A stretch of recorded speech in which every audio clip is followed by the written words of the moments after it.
Assalamualaikum warahmatullahi wabarakatuh.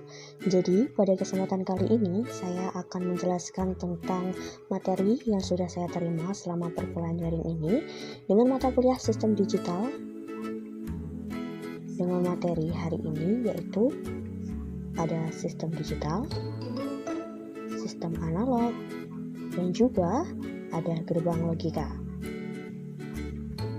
Namun sebelum kita membahas ketiga materi tersebut ya, kita harus mengetahui terlebih dahulu nih, apa sih yang dimaksud dengan sistem, sinyal, dan juga data.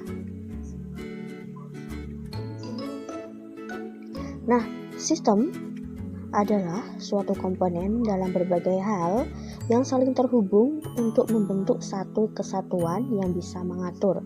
Dan contoh dari sistem ini di tubuh kita ya, ada sistem pernapasan, sistem pencernaan, kayak gitu. Kemudian sinyal.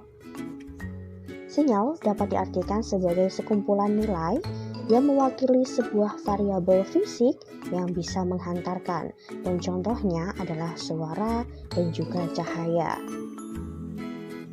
Oke, yang selanjutnya, data.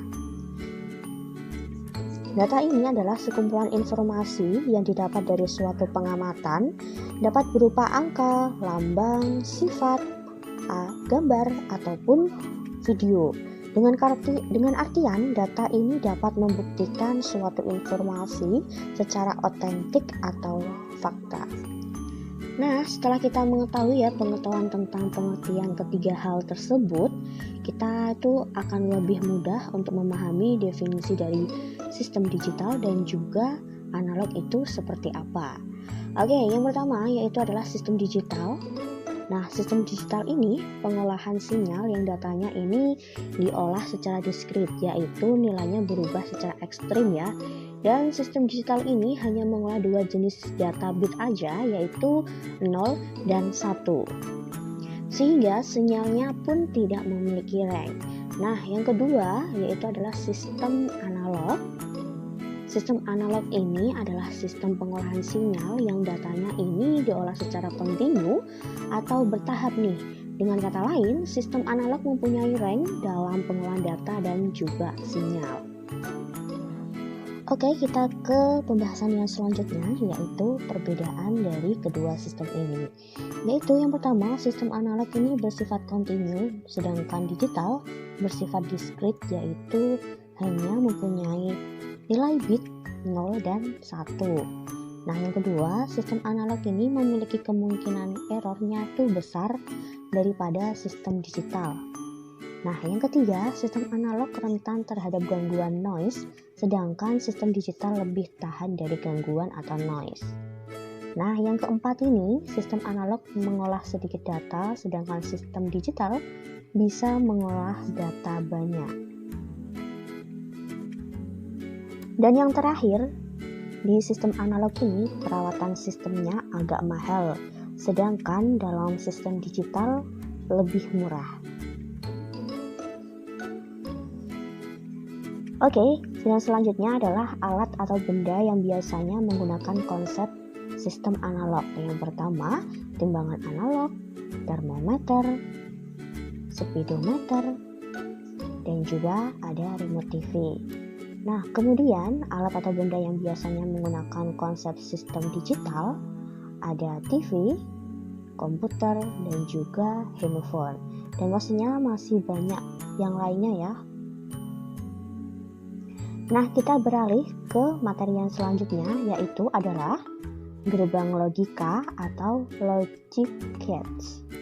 Oke, nah gerbang logika sendiri adalah sebuah entitas untuk melakukan pengolahan input-input yang berupa bilangan biner.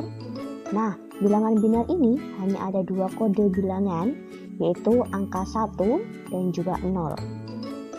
Dan di proses gerbang logika ini, dia menggunakan teori matematika boolean sehingga bisa dihasilkan sebuah sinyal output yang dapat digunakan untuk proses berikutnya. Oke, sekarang kita ke macam-macam atau jenis-jenis dari gerbang logika, logic gates, simbol, dan juga tabel kebenarannya. Nah, gerbang logika ada 7 ya jenisnya. Yang pertama, gerbang AND, dan artinya apabila semua atau salah satu inputnya ini bilangan biner 0, maka outputnya akan menjadi 0.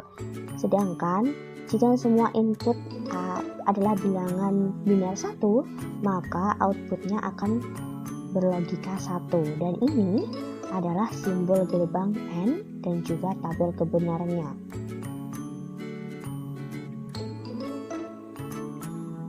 Nah, yang kedua adalah gerbang OR. Apabila semua atau salah satu input merupakan bilangan biner 1, maka outputnya akan menjadi 1. Sedangkan nih, jika semua input adalah bilangan biner 0, maka output akan berlogika 0. Dan ini adalah simbol dan juga tabel kebenarannya. Yang ketiga adalah gerbang NOT. Fungsi gerbang NOT sendiri adalah sebagai inverter atau pembalik. Nah, jadi nilai output akan berlawanan dengan inputnya. Dan ini adalah simbol gerbang NOT dan juga tabel kebenaran dari gerbang NOT. Gerbang NOT AND. Nah, artinya apabila semua atau salah satu input bilangan biner 0, maka outputnya akan berlogika 1. Sedangkan nih, jika semua input adalah bilangan biner 1, maka outputnya akan berlogika 0. Nah, dan ini adalah simbol dan juga tabel kebenaran dari gerbang NOT AND. Dan yang selanjutnya, yang kelima itu adalah gerbang NOT OR. Apabila semua atau salah satunya ini inputnya bilangan biner 1, maka outputnya akan berlogika 0. Sedangkan nih, jika semua inputnya adalah bilangan biner 0, maka outputnya akan berlogika 1. Dan ini adalah simbol dan juga tabel kebenaran dari gerbang NOT OR. Oke, yang keenam adalah gerbang XOR. Nah, apabila input berbeda, contohnya input A sama dengan 1, input B sama dengan 0, maka outputnya akan berlogika 1. Sedangkan nih, jika inputnya ini adalah sama, maka output akan berlogika 0. Dan ini adalah simbol dan juga tabel kebenaran dari gerbang XOR. Oke, kita lanjutin lagi ke jenis yang terakhir, yaitu adalah gerbang XNOR. Nah, apabila input berbeda, contohnya ini input A sama dengan 1, input B sama dengan 0, maka outputnya akan 0. Sedangkan nih, jika inputnya adalah sama, maka output akan berlogika 1. Dan ini adalah simbol dan juga tabel kebenaran dari gerbang XNOR. Well, itu dia yang bisa saya sampaikan nih buat kalian semuanya. Semoga bisa dimengerti dan bisa dipahami. Jadi, jika ada pertanyaan bisa komen dan kita sama-sama belajar dan juga berproses. So, buat kalian harus tetap semangat. And then, akhirul kalam. Wassalamualaikum warahmatullahi wabarakatuh.